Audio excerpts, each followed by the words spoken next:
Hi, everybody. I'm Tim Hockett. As we think about how divided America is, I want to focus on a value that I find declining and too often disappearing. It's the quality of caring. I'm going to say right up front that you cannot be a very ethical person if you are cold and uncaring. You see, mean and cruel people are uncaring, inconsiderate, and selfish. We don't want to be that way. Every time you laugh with someone because something good has happened, like a baby was born or somebody got married, maybe they even bought a new car or a house, you're demonstrating that you care. Every time you cry with someone because they hurt, they lost a friend or a family member, or they went through another struggle like a divorce or they had a car crash or a house fire or hospitalization, you're telling them that you care. Some people call it empathy, the ability to share feelings. Some refer to it as thoughtfulness or even being sweet, whatever you call it. I think you'll agree that it's important. I can't overstate how important this character quality is for bringing us closer. Forgive me for sharing a personal episode, but years ago I faced colon cancer. And because of its advanced stage at the time when it was discovered, I was jolted by the fact that I might not survive. Happily, I'm here talking about it. Of course, my friends and family were very supportive, and the outcome of the subsequent treatment was successful. But something happened that I'll never forget. A man whom I knew, a member of a local government that I interacted with frequently, told me after he heard of my diagnosis, I want you to know that I pray for you every day. While we were professional friends, we didn't go to church together and we didn't socialize and didn't really have much of a relationship outside of our common business interests. But when he told me that, I almost cried. I was so touched that he cared and that he told me that he cared. I'm coming up on 20 years of survival since then, and I still remember his warm hearted encouragement.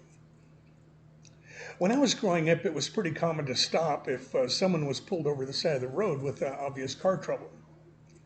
It was kind of expected that, especially if a woman had a flat tire, a man would stop and change it. And that's not to diminish what women can do, it was just part of the culture at the time.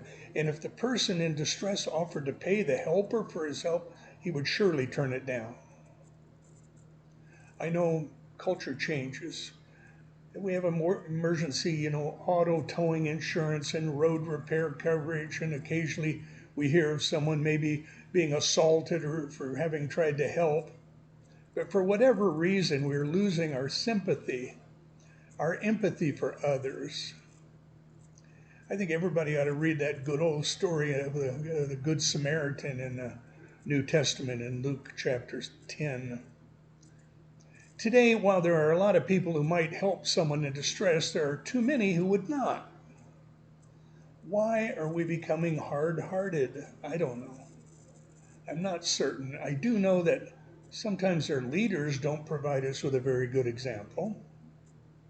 Another phenomenon is that when you're tired or hurt or sick or stressed out or afraid, you tend to retreat to your own self care.